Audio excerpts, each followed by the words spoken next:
espírita. Abençoe-nos, Jesus, o amigo incondicional das nossas vidas.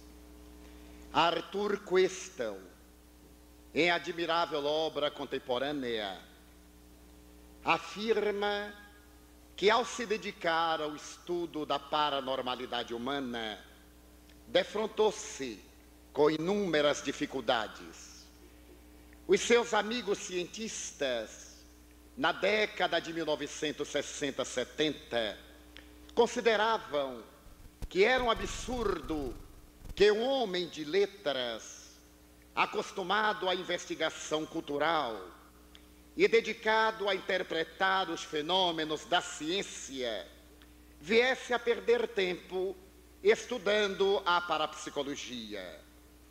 Ele foi taxado por esses amigos de uma pessoa ingênua, alguém que talvez desejasse distrair-se na investigação da paranormalidade humana.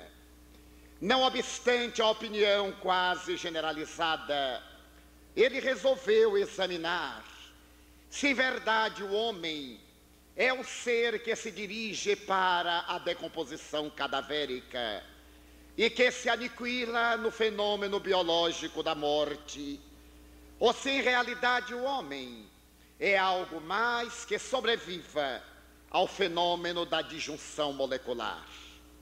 20 anos depois, a opinião pública mundial havia modificado completamente o seu conceito.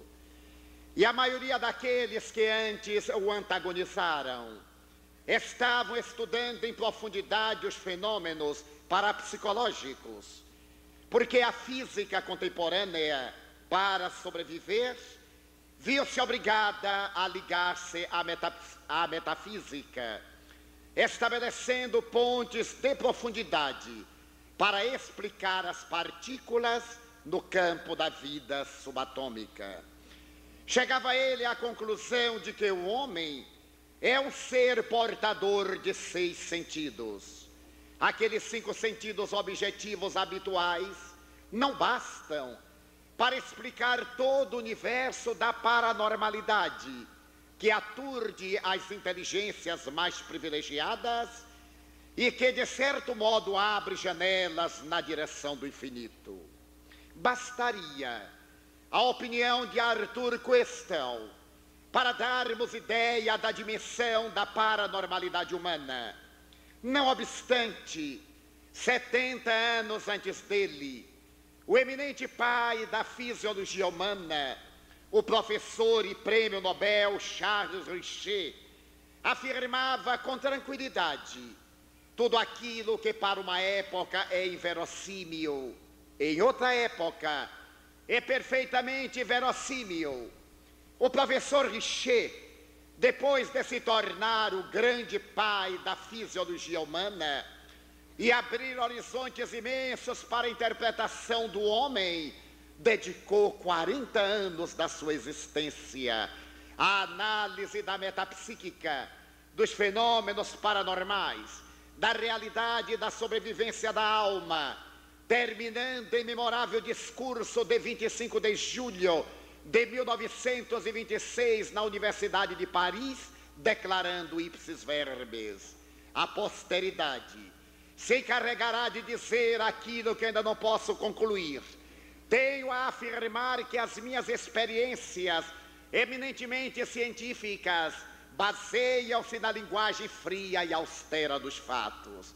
É verdade que não posso dar uma definição conclusiva, porém eu confio que a cultura, as técnicas modernas da investigação, os trabalhos posteriores irão dar à criatura humana uma dimensão da sua extraordinária realidade.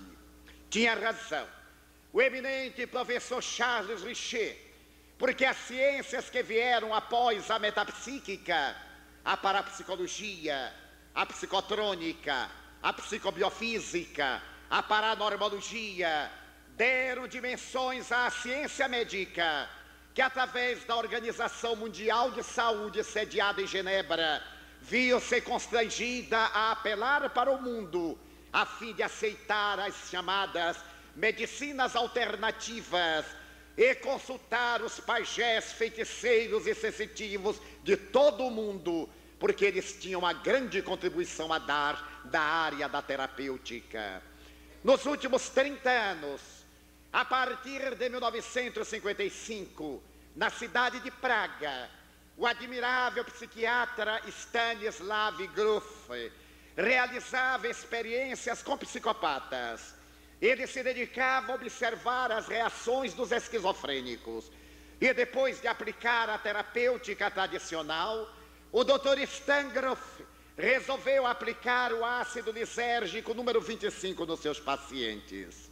Merece recordar que naquela oportunidade o LSD se estava transformando em moda, desde quando o escritor Aldous Huxley realizara experiências paranormais através da ingestão do ácido lisérgico e publicar o resultado dos seus trabalhos no admirável livro As Portas da Percepção. O Dr. Grof percebeu que os esquizofrênicos, durante a terapia do ácido lisérgico 25, entravam em delírios especiais. E nesses delírios, eles recuavam a experiências de vidas pregressas, demonstrando que a alucinação, a patologia psíquica, não era resultado de desequilíbrios emocionais da atualidade. Eles se referiam a outras vidas, a existências anteriores, a reencarnação, que não tinha comportamento nas experiências científicas do Dr. Grof, que de formação dialética, já que ele vivia no bloco soviético, não podia sequer admitir a imortalidade da alma. Transferindo-se para os Estados Unidos, ele continua a terapêutica de atendimento aos esquizofrênicos, fazendo a aplicação de uma técnica taoísta, a hiperventilação.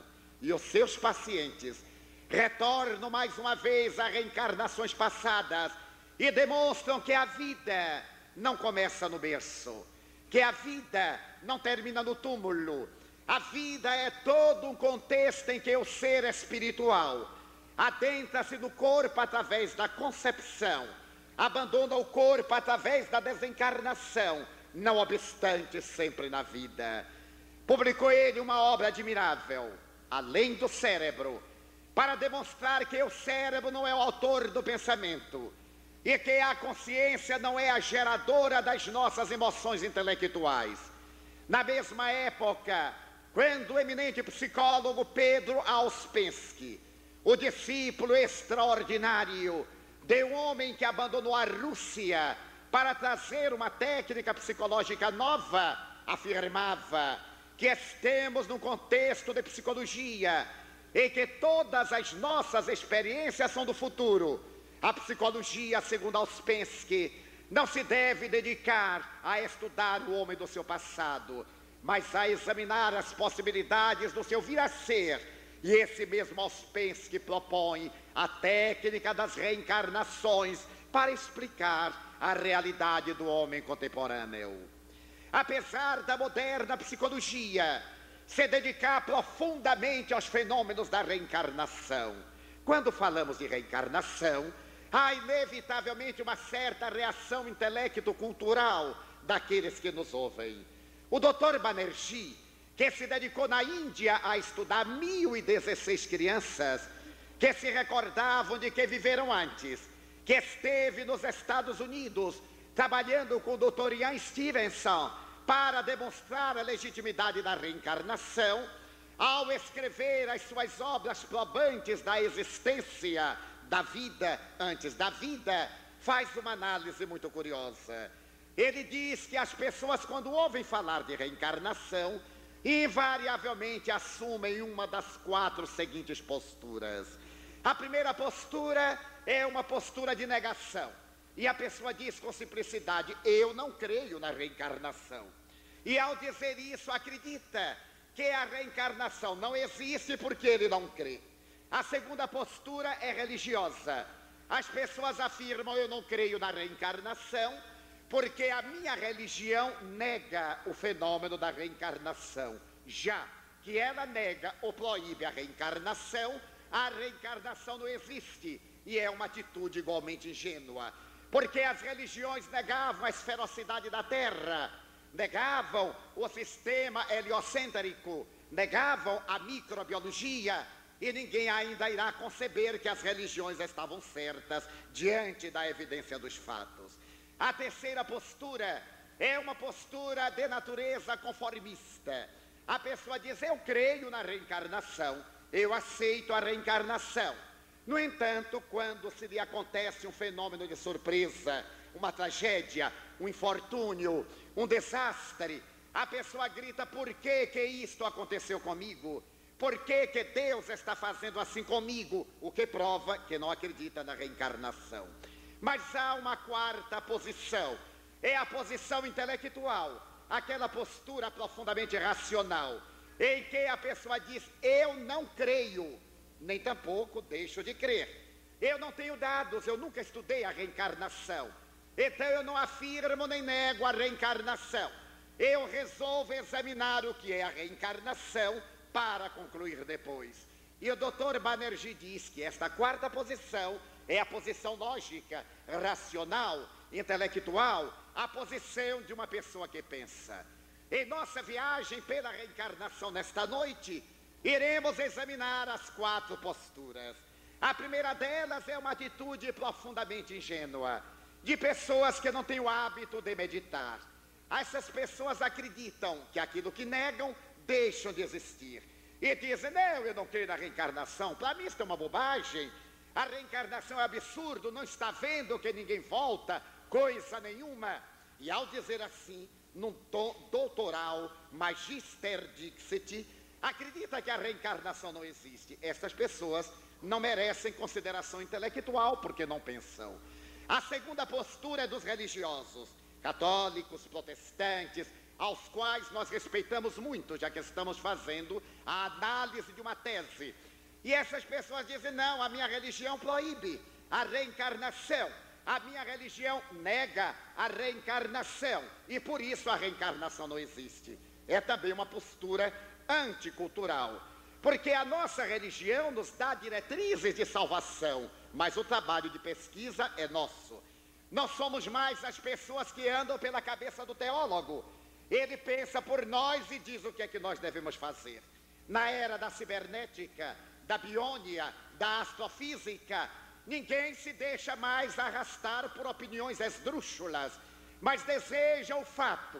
Ademais, estas pessoas não conhecem a história da sua religião, porque se conhecessem a história do cristianismo primitivo, veriam que Jesus era reencarnacionista, que Israel tinha uma grande massa de pessoas que acreditavam na reencarnação. Os essênios, por exemplo, que habitavam as margens do Mar Morto, eram reencarnacionistas. Várias vezes Jesus aborda o problema da reencarnação, naturalmente numa outra linguagem, porque a palavra vem do grego palingenesia, várias gênesis, doutrina dos vários nascimentos. Em Israel, a reencarnação está na Bíblia, através de uma colocação de palavras especiais. Veremos no Evangelho muitas vezes falar-se da ressurreição dos mortos, e veremos no Evangelho muitas vezes falar da ressurreição da carne. A ressurreição dos mortos é a volta à vida depois da morte. A reencarnação é a ressurreição da carne. Voltar à carne é reencarnar. Não obstante, no diálogo que Jesus mantém com Nicodemos, o doutor da lei, a reencarnação ressuma com toda a opulência de detalhes. Vejamos ligeiramente. Chega até Jesus um homem que se sentava na alta corte do Sinédrio. Eram 70 ou 72 juízes. E faz uma pergunta a Jesus que não sabemos qual é. A pergunta não foi anotada. Jesus começa pela resposta, o que nos faz perceber qual teria sido a pergunta. Depreende-se que ele perguntou: Senhor, que é necessário fazer para entrar no reino dos céus? A resposta, ipsis verbis, é a seguinte: em verdade te digo que se o homem não nascer de novo, não entrará no reino dos céus. Diante de uma resposta tão óbvia, o doutor da lei reage com uma nova pergunta: como pode um homem que já é velho voltar ao ventre de sua mãe para nascer de novo? E Jesus lhe redargue: nascendo da água e nascendo do Espírito. Porque aquilo que é nascido da água é água, e o que é nascido do Espírito é Espírito. Não te surpreenda, pois, de eu haver dito que é necessário nascer da água e nascer do Espírito. O diálogo prossegue, que é um reiterar desta afirmação. As religiões, com as melhores intenções, aplicaram que o nascer da água era batizar-se. As doutrinas descendentes de Lutero pregaram o arrependimento, a mudança de comportamento e o novo nascimento através do batismo, da submersão nas águas correntes. A doutrina romana estabeleceu que o indivíduo nasce do pecado, da comunhão sexual, e para que ele renasça é necessário ser batizado na graça de nosso Senhor Jesus Cristo. Então faz a aspersão da água, e isto representa o nascer de novo. Será, porém, que Jesus desejou reportar-se a esse nascer de novo através do batismo? Examinemos. Coube à doutrina espírita, que é uma ciência, a tarefa de explicar o que é nascer da água, através da embriogenia, da embriologia e da biologia. Nós sabemos que o fenômeno da fecundação se dá através da união de duas partículas aquosas, o espermatozoide e o óvulo. Quando o espermatozoide percorre a trompa de Falópio e se vai aninhar no óvulo nidado, é uma gota de água gelatinosa que vai naturalmente penetrar uma gota de água envolta numa cápsula porosa. Ao dar-se, surge a célula ovo, uma gota de água envolta numa pequena película capaz de absorver o líquido amniótico. Esta pequena célula vai implantar-se na câmara do útero e ali absorve água.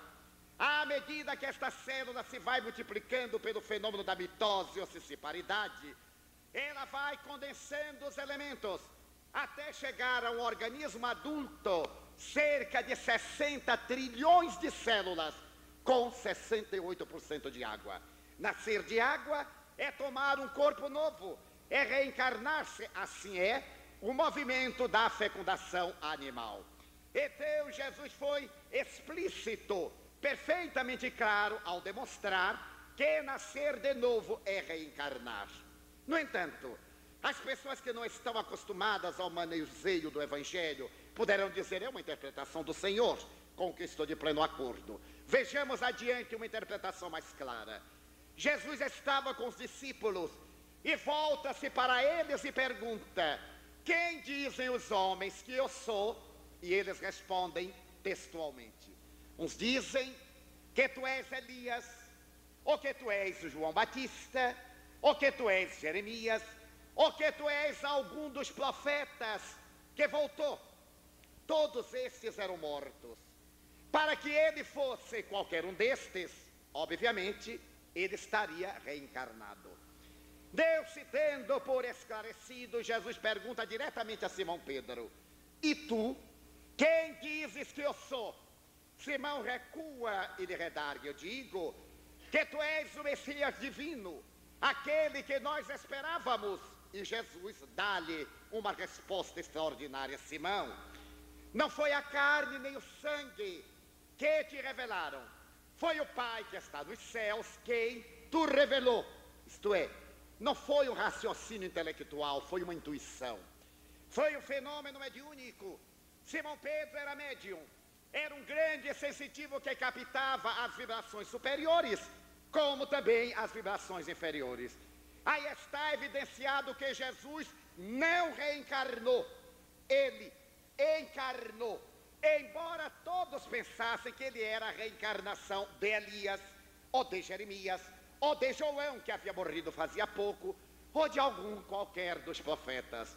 Mais tarde, os discípulos ainda lhe perguntam: Senhor, para que venha o Messias, não diz a Bíblia que é necessário que antes venha o Elias? E ele redargue: sim, é necessário que venha o Elias, Porém, Elias já veio. É este demonstrativo próximo, que aí está. E os discípulos anotaram, e todos compreenderam que ele se referia a João Batista. Como podia ser João Batista o profeta Elias, que havia morrido fazia vários séculos antes de Jesus, através da reencarnação? Deixemos, porém, as interpretações. Mais tarde, por volta do século II até o século IV, floresce em Alexandria a célebre escola dos neoplatônicos, daqueles que desejaram fazer uma união entre a doutrina de Platão e a doutrina de Jesus, porque Platão era reencarnacionista. Sócrates, seu mestre, dizia: viver é recordar, dai-me um escravo, eu farei viajar para dentro dele e o tornarei um sábio. Porque o verdadeiro mundo é o mundo das ideias. O homem não aprende nada, ele recorda daquilo que já sabe. A técnica da educação é fazer o ser buscar o conhecimento que jaz adormecido nele. A escola neoplatônica de Alexandria celebrizou-se pelos homens que ainda hoje nos inspiram. Santo Agostinho, o bispo de Hipona, ao escrever as suas confissões, em determinado momento diz: não será lícito acreditar que antes de eu ser o que sou, já vivi no ventre de uma outra mulher. Orígenes, que é o autor da doutrina dos princípios, doutrina básica da Igreja Católica Apostólica Romana, era reencarnacionista. Afirma Orígenes: a doutrina dos renascimentos é a mais compatível com a justiça de Deus, como veremos. Tertuliano escreveu a Apologética, e na doutrina da Apologética ele fala: só a crença nas várias reencarnações propicia ao homem dignidade diante do universo. Próclus, Jâmblico e outros eram reencarnacionistas.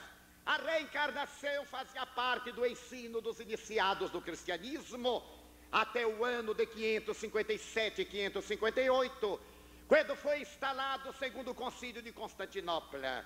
Nessa oportunidade, o imperador, que era um cabo de guerra, um excelente combatente, mas um homem analfabeto, e que se casara com uma mulher que era atriz de circo, e que passara a governar o Império Romano do Oriente, decretou que a reencarnação era uma doutrina herética. E pasmem os senhores, porque a esposa dele, que era uma antiga mulher de vida libertina, não desejava reencarnar-se para liberar-se das suas penas. Então decretava que o arrependimento na hora da morte libera o indivíduo de todas as suas culpas, o que é um tremendo absurdo. Por exemplo, o indivíduo durante a vida inteira tem uma realização libertina, cruel, licenciosa, e quando chega a hora da morte, aos 80 anos, ele sabe que vai enfrentar a realidade, ou talvez duvide, mas para garantir, ele diz ao seu religioso: arrependo-me de tudo. E quem é que não se arrepende? Na hora da morte a gente se arrepende até do que não fez, quanto mais do que fez. Recebe o perdão e vai gozar o reino de Deus eternamente. Uma outra pessoa que não tem informação disso, comete os pecadilhos quaisquer, porque não se arrependeu, vai para o inferno eternamente. Onde a justiça? Onde o equilíbrio? A reencarnação é o perdão de Deus, porque propicia que o indivíduo se reeduque. O mal que ele fez, a si próprio fez. Toda ação negativa a ele prejudicou, e a ele cabe fazer a reparação do seu delito para estar em paz de consciência. Continuemos com Banerjee. Então, essas pessoas que dizem que não creem na reencarnação, porque a sua religião proíbe, não sabem o que estão falando. Quando o homem foi à Lua, em julho de 69, eu estava no Rio de Janeiro para proferir uma conferência na Faculdade de Psicologia. E naquela noite eu estava muito emocionado. Eu havia visto o homem alunissar, pisar na Lua. Então eu estava eufórico. E a senhora que me foi buscar era uma professora de psicologia. Quando nós estávamos na Avenida Presidente Vargas, dirigindo-nos para a sala da conferência, Eu lhe disse: doutora, hoje para mim é um dos maiores dias da humanidade. O dia em que foi descoberto o caminho marítimo para as Índias, que nos ensejou a descoberta da América e do Brasil, eu considero um grande fato histórico. Mas hoje o homem sai da terra, chega à lua, e eu estava emocionado. Ela parou o carro, olhou-me e me perguntou: você crê que o homem foi à lua? Eu digo: não, eu não creio, eu vi. É mais do que crer. Eu estava olhando quando ele pisou na lua e levantou a poeira deste satélite morto. Edivaldo, não me diga que você é tão ingênuo que acredita em películas americanas feitas em Hollywood para enganar os trouxas. Eu pensei que ela estava brincando. Eu disse: pois é, doutora, que coisa notável. Ela disse: eu quero lhe afirmar que mesmo que eu vá à lua, eu não acredito que isso seja possível. Eu me dei conta que ela estava falando a verdade. Então, para não ser descortês, eu disse: ah, que interessante. A senhora não acredita que o homem foi à lua? Ela disse: não, eu sou de formação calvinista, sou uma crente, uma protestante. E na Bíblia diz que o homem nunca irá na lua. Eu disse: doutora, a senhora me desculpe. A Bíblia que a senhora leu, eu já li umas 50 vezes. Aliás, eu já li a Bíblia em 5 ou 6 idiomas, mais de 10 traduções, e nunca vi isso. Ela disse: bem, pode ser que não esteja escrito, mas Deus não deixa que o homem vá à lua. Eu então fiz uma blague. Ele telefonou para a senhora para dizer que não deixava. É a fé cega. Como você pode negar a evidência do fato? Então eu nego a reencarnação, mesmo diante da evidência. O terceiro grupo, aquelas pessoas teosofistas, espiritistas, rosacrucianistas, antropomorfistas, umbandistas, esoteristas, todos estes que dizem: eu creio na reencarnação, e não tem uma atitude compatível quando lhe acontece um fato desastroso, demonstram que é uma crença ontológica, não é uma experiência real. Também não merecem consideração. Merecem consideração os senhores que me digam: Divaldo, eu não creio, porque eu nunca tive uma prova. Também eu não deixo de crer, porque eu não tenho nenhum fato que me negue a reencarnação. Discutamos a questão. A psicologia afirma que todos nós temos uma memória, a memória cerebral, a memória das nossas experiências. Eu me lembro de fatos de quando eu tinha 3 anos de idade. Lembro-me vagamente de fatos de 2 anos de idade. E agora aí eu tenho um bloqueio das minhas lembranças. Recordo-me de vários fatos de uma larga existência, que é a minha, com uma grande nitidez. É a minha memória cerebral, a minha memória genética. Eu poderei me lembrar de fatos que aconteceram com meus avós, de ter experiências que são da psicologia hereditária. Muito bem. Mas o doutor Baderji diz, por exemplo, quando alguém fala de uma coisa que não sabe, quando executa uma função que não aprendeu, estamos diante de um fato paranormal, porque não é comum alguém chegar ao piano e tocar uma peça musical sem nunca haver estudado. Alguém repentinamente começar a falar no idioma estrangeiro. Por exemplo, viveu em Genebra uma menina que se chamava Halle Smith. Genebra é um cantão da Suíça de fala francesa.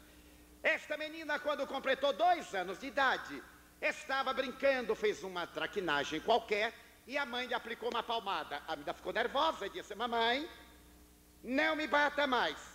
E a partir daí ela esqueceu o idioma francês. Começou a falar uma porção de confusão que a mãe não entendeu. A mãe achou aquilo muito engraçado, não deu importância. Mas a menina não voltou ao normal. No dia seguinte, a menina continuava nervosa, falando umas coisas ininteligíveis. A mãe levou-a ao médico. O médico constatou que a menina estava muito nervosa e aplicou-lhe um calmante. A menina se acalmou e não voltou mais a falar o francês de uma menina de 2 anos. 1 mês depois, a mãe já estava acostumada com aquela loucura da criança, estando numa feira livre, e a menina falando, parou o senhor e começou a conversar com a menina.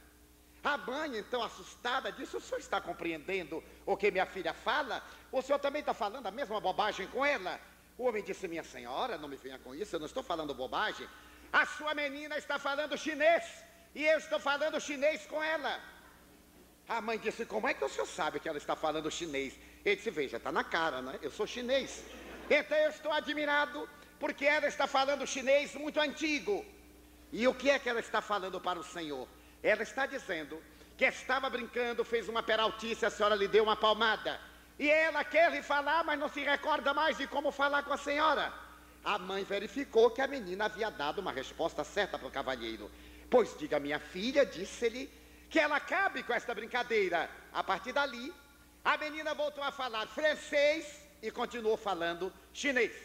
Os que negam a reencarnação, como um certo sacerdote que andava pelo Brasil combatendo o espiritismo, ele dizia, e muita gente diz, bom, mas isso não é nada demais.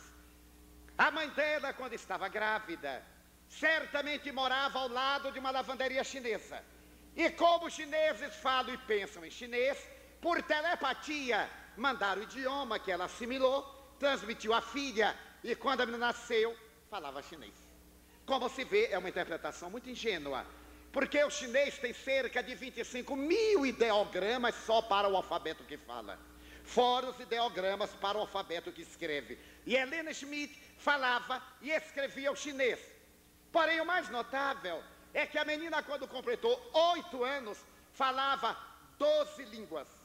8 línguas vivas, 2 línguas mortas e 2 línguas extintas. E aí, ninguém vai dizer que a mãe dela, no estado de gravidez, ficou uma semana junto do circo romano, na outra semana de fonte do mercado persa, na outra semana diante de um templo asteca. Só há uma explicação para esta menina, é que ela possui 2 memórias, a memória cerebral e a memória extracerebral. Uma memória que não é do cérebro, porque na psicologia, tudo que nós sabemos, nós aprendemos, de alguma forma. E esta é a técnica da aprendizagem na metodologia da educação. A aprendizagem pela repetição, a aprendizagem cognoscitiva, o insight e a aprendizagem pela técnica do erro e do acerto. Quando, por exemplo, Helena Schmidt fala 12 idiomas corretamente aos 8 anos de idade, estamos diante de uma reencarnação.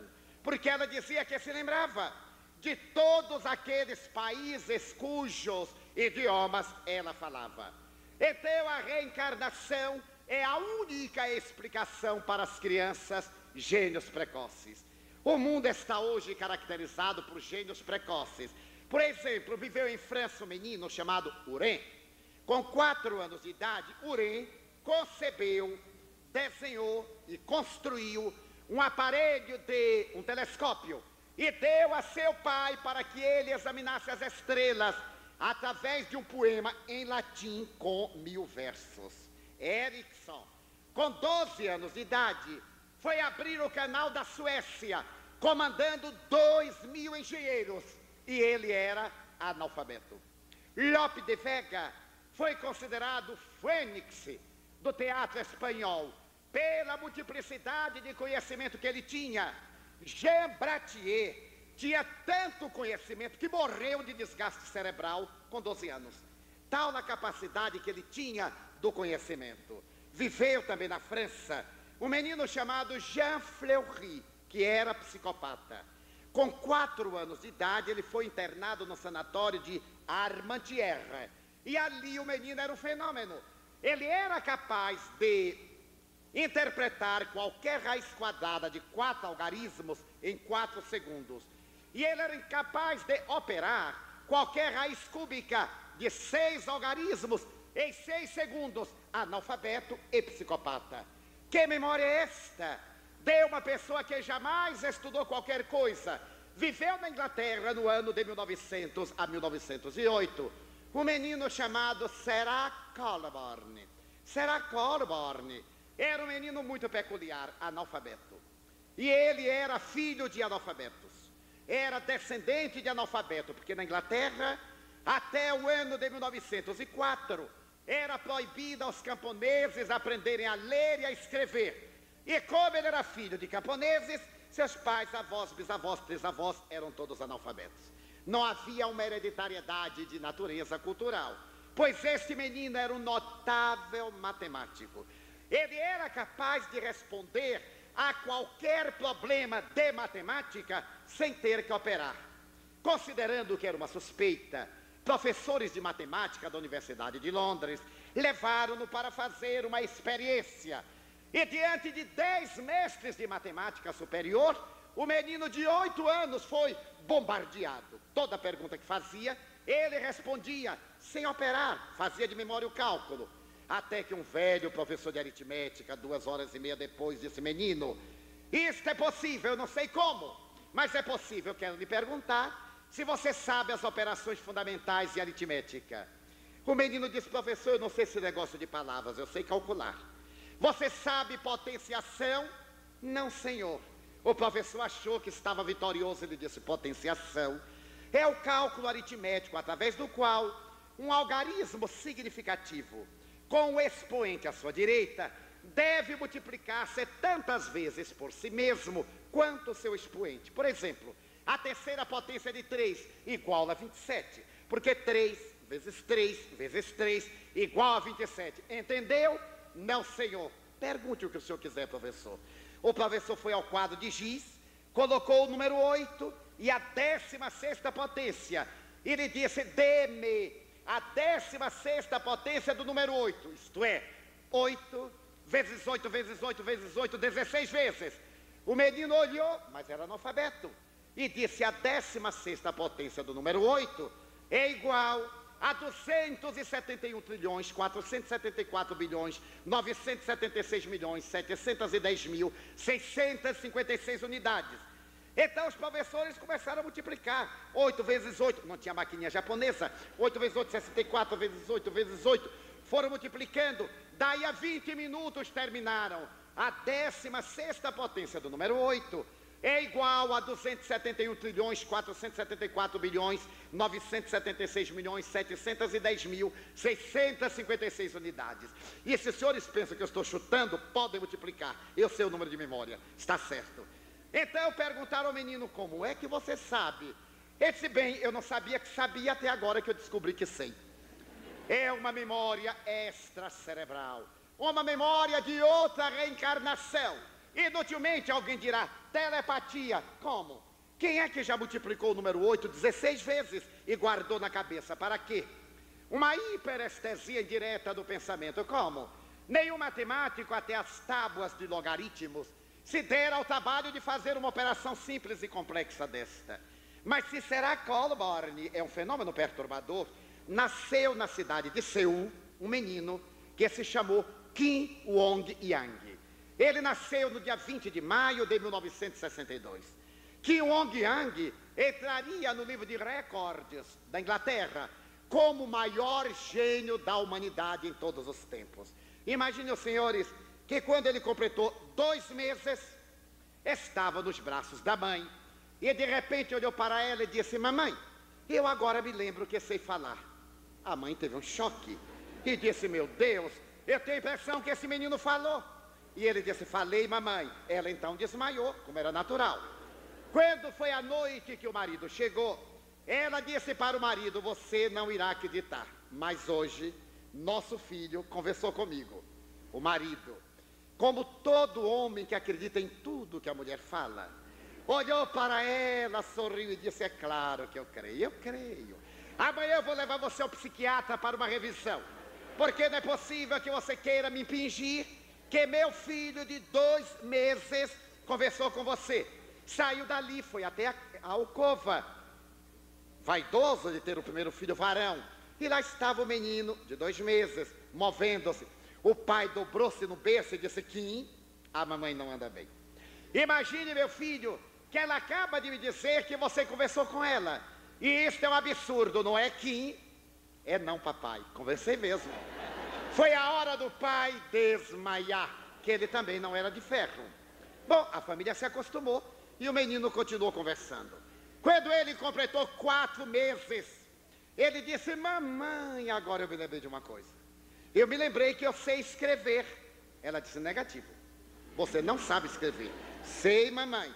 Me dê um caderno e um lápis que eu sei escrever. A senhora deu. E o menino escreveu um poema que, traduzido ao português em versos brancos, diz mais ou menos assim: quando cai a tarde e o céu de Seul se doura, eu vejo passarem as nuvens brancas e tenho a certeza de que elas são remendos de pano novo que Papai do Céu coloca nas calças rasgadas dos anjos. Quando ele completou 6 meses, ele disse: mamãe, sabe de outra? Não precisa mais você me carregar, porque eu sei caminhar. Ela disse: impossível, meu filho. Falar, vá lá. Escrever, também. Andar, não pode. E não pode por uma razão: porque você não tem ossos, você não tem músculos, você não tem tendões, não pode caminhar. Mamãe, coloque-me no chão. Ela colocou e ele começou a andar com 6 meses. Com 9 meses, a família publicou seu primeiro livro de poesias, que se tornou um best-seller. Com 1 ano de idade, ele foi entrevistado por 50 repórteres e jornalistas credenciados na cidade de Seul. Durante 1 hora veio aquele ping-pong periodístico, a mãe ao lado, o menino em pé numa cadeira de 1 ano, até que a mãe disse: damas e cavalheiros, por favor, meu filho já está respondendo há 1 hora, você está cansado, não é, Kim? Não, mamãe, eu estou adorando essa gente boba me fazendo pergunta de criança. Quando ele completou 6 anos, a família matriculou na Universidade de Seul. E para ir à universidade, foi necessário o Congresso fazer uma lei especial para aquele menino de 6 anos frequentar a universidade. Ele ia acompanhado de um empregado que carregava os livros, porque ele não tinha forças. Quando ele completou 9 anos, ele recebeu o título de doutor honoris causa em matemática espacial e cálculo diferencial, que eu não sei o que é. Quando ele completou 11 anos, ele recebeu o título doutor honoris causa em física nuclear. Aos 12 anos, em química inorgânica. E hoje, que ele tem 28 anos, completa agora em maio, ele tem mais de 40 títulos universitários. Quando ele era menino, perguntaram: Kim, como é que você sabe tanta coisa? E ele disse: bem, eu não sabia que sabia até a hora que eu descobri que sabia, agora eu sei. Era memória anterior. Os que negam a reencarnação explicam o caso de Kim Wong-yang da seguinte forma: nenhum fenômeno, memória genética, hereditariedade, porque os pais de Kim Wong-yang, seu pai é professor de inglês na universidade, sua mãe é professora de francês. Logo, quando o inglês casa com uma francesa, tem um filho matemático. Não deixa de ser um atentado à lógica, ao equilíbrio sensorial e à cultura da pessoa. A reencarnação é chamada a demonstração deste fato exequível e pode ser provada através da hipnose regressiva. No ano de 1887, em Barcelona, um grande investigador fez que os seus pacientes recuassem e eles informaram que viviam outras vidas. Esse homem admirável, com a vida, abriu um leque imenso para as experiências de regressão da memória. O conde Alberto de Glan de Rochat fez também experiência de regressão. E hoje há, na psicologia, uma terapia chamada das vidas passadas para tratar de problemas de frigidez sexual, de impotência, de conflitos da personalidade, de claustrofobia, das manifestações fóbicas, complexo de inferioridade, de superioridade, complexo de Elétra, complexo de Édipo, baseada a terapia nas experiências das vidas passadas ou das reencarnações. Cientificamente, a reencarnação tem sido pesquisada, os fatos têm trazido a evidência. O doutor Hernani Guimarães Andrade foi pesquisar uma criança que tinha uma cicatriz abaixo do queixo e outra cicatriz acima no crânio. Esta menina havia nascido com este sinal. Era uma marca de nascimento, um sinal congênito. Ele hipnotizou a criança e fez que ela recordasse. Ela então contou que cerca de 15 anos atrás, ela morava em São Paulo, ali mesmo no bairro de Santo Amaro, e que se havia suicidado, dado um tiro embaixo do queixo, cuja bala havia saído pela parte superior do crânio. A reencarnação é a metodologia moral através da qual o homem é o autor do seu destino. Deus não nos criou para sofrer. Há uma fatalidade histórica para o homem. Esta fatalidade é a felicidade. Fomos criados por Deus para o amor. A doutrina espírita utilizou-se da reencarnação, que não é do espiritismo, é da cultura histórica.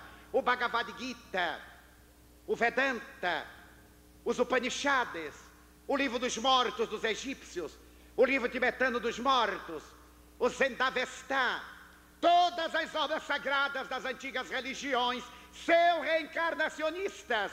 Todas elas falam de um Deus justo e amoroso, que nos deu a oportunidade de evoluir. Buda cantava: a reencarnação é o mais belo florilégio do amor de Deus.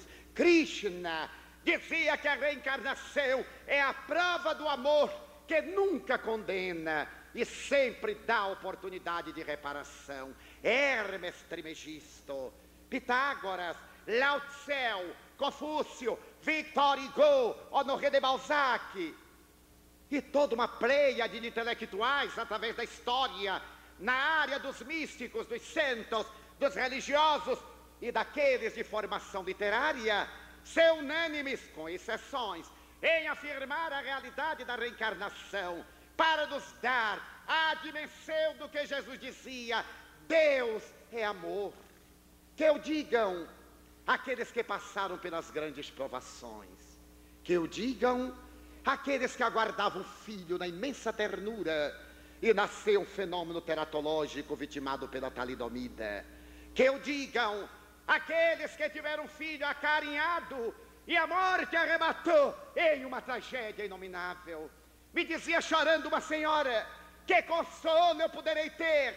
Estava na porta com meu marido e a minha linda filhinha Thaís, de 2 anos, brincando de bola. A bola escorregou-lhe da mão e correu pelo passeio. Ela foi correndo atrás no justo momento em que uma parede caiu e matou-a diante dos nossos olhos. Por que Deus fez isto conosco? Me perguntava uma outra mãe. 2 indivíduos brigavam na rua e ela estava com a filhinha no colo. Quando ela foi passando, uma bala extraviada matou a filhinha no seu colo.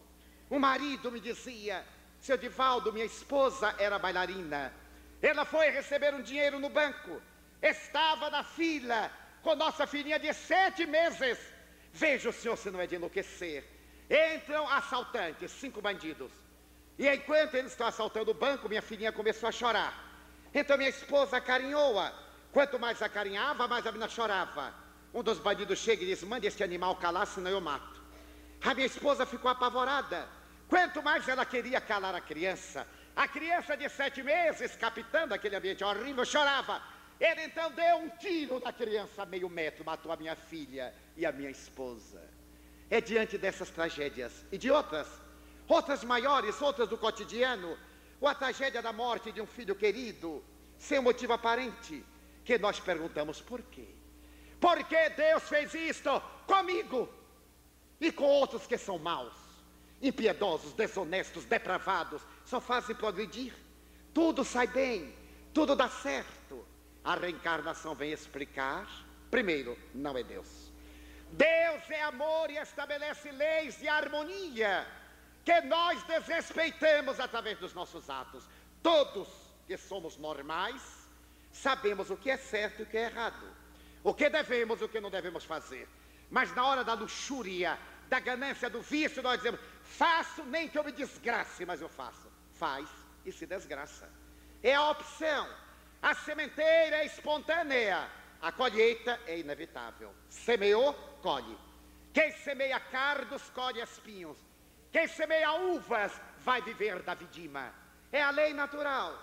Então a reencarnação é a técnica através da qual as leis de Deus se utilizam para nos ensinar amor, submissão, respeito. Este assassino, este rapaz drogado, que se drogou porque quis, foi livre opção. Ele estava ali no efeito da droga, mas ele começou porque quis. Ele é responsável porque se entregou ao estado de delinquência e de toxicomania. Ele se vai reencarnar. Nascerá talvez como um psicopata, nascerá deformado, nascerá sem as mãos, para que nunca mais a sua mão seja instrumento de desgraça. Jesus disse Se a vossa mão, perna, boca, olho são motivos de escândalo, melhor que sejam cortados a quem entreis na vida com este órgão escandaloso. Como é que nós cortamos o membro escandaloso? Corrigindo, educando, edificando. A reencarnação é um ato de misericórdia de Deus, nos vê explicar todos os enigmas do comportamento sociopsicológico do homem. Todos nós temos pessoas simpáticas e antipáticas. Há pessoas que nós olhamos e detestamos. Permitam-me uma gíria de cara. A gente olha e diz, não entra. E tomamos uma antipatia. E outros que nos tratam mal, são descorteses. E nós dizemos, não sei. Esta pessoa é tão grosseira comigo, apesar disso eu gosto. São vínculos de reencarnações passadas. Pais que odeiam filhos. Filhos que odeiam mães. Irmãos que se odeiam. Eu conheço uma família que a moça me dizia, eu odeio tanto aquele homem, que eu sei que ele está vindo por aí. Daqui a 5 minutos ele entra, pode olhar.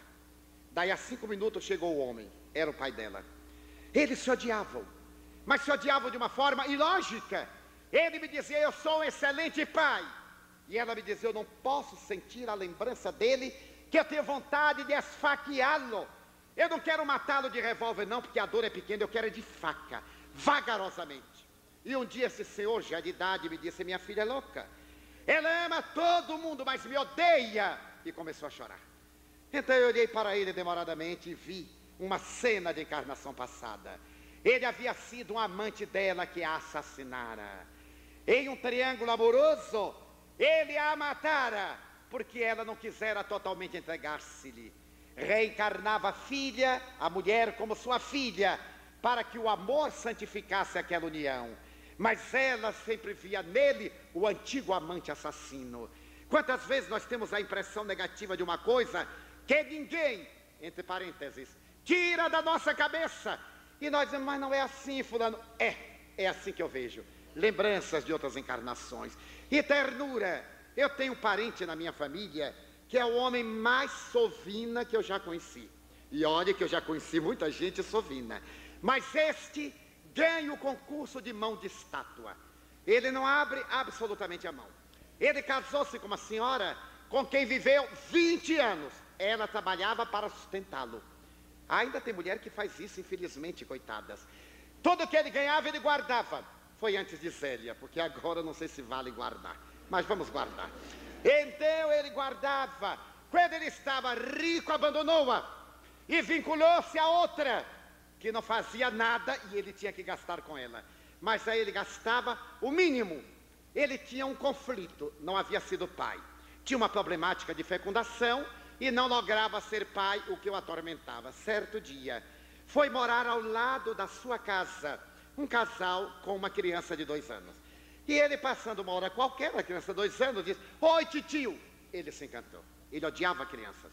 Se encantou, tomou a brincar com a criança. Foi nascendo aquele elan de vizinhos, que às vezes terminam em tragédia. Mas foi nascendo a amizade, a coisa foi crescendo. E ele começou a roubar a criança dos pais. Um amor, e me dizia, Divaldo, você sabe que eu não creio em reencarnação. Eu não sabia de nada. Você sabe, não é? Eu digo, pois não. Este menino já foi meu filho. Eu digo, não foi, porque eu previa uma tragédia. Eu digo, não foi, qual nada? É afetividade, é porque você é um homem de idade, que não tem filhos. Não, não, eu adoro este menino e eu vou roubá-lo. E eu digo, mas não faça isso. Não, eu vou roubar a afeição dele, ele vai odiar os pais e vai me querer. Os pais iam educando e ele deseducando. Sabem como são as crianças.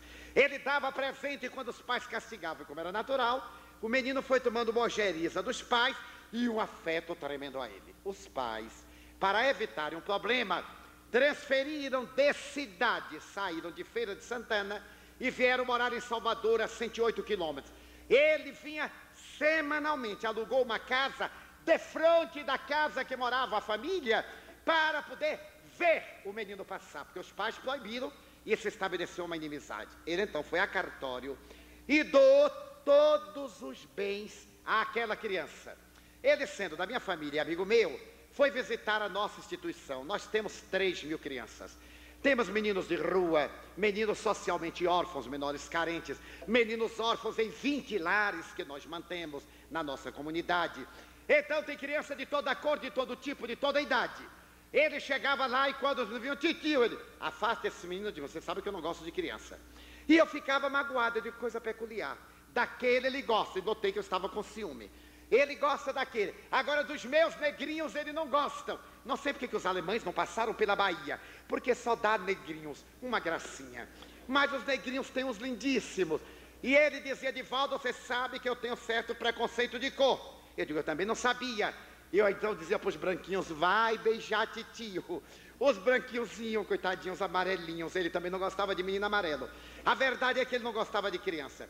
E um dia ele me disse, às vezes eu tenho até vontade de ajudar a Mansão do Caminho, mas eu acho que você não precisa, não é?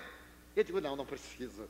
Porque você sabe, manter 3.000 crianças é a coisa mais fácil do mundo. Agora, manter um menino que tem pai, que tem mãe, que tem família, isso deve ser muito difícil. E ele tem o patrimônio todo. Um dia, ele esteve lá conosco e eu fiquei muito penalizado dele. Fiquei com muita piedade. Eu digo, meu Deus, ele se vestia mal, calçava-se mal, alimentava-se mal, economizava energia elétrica. Eu botei o nome dele, apagador de luz. Onde ele estava apagando, ou ligando, sempre desligando o gás, para poder economizar.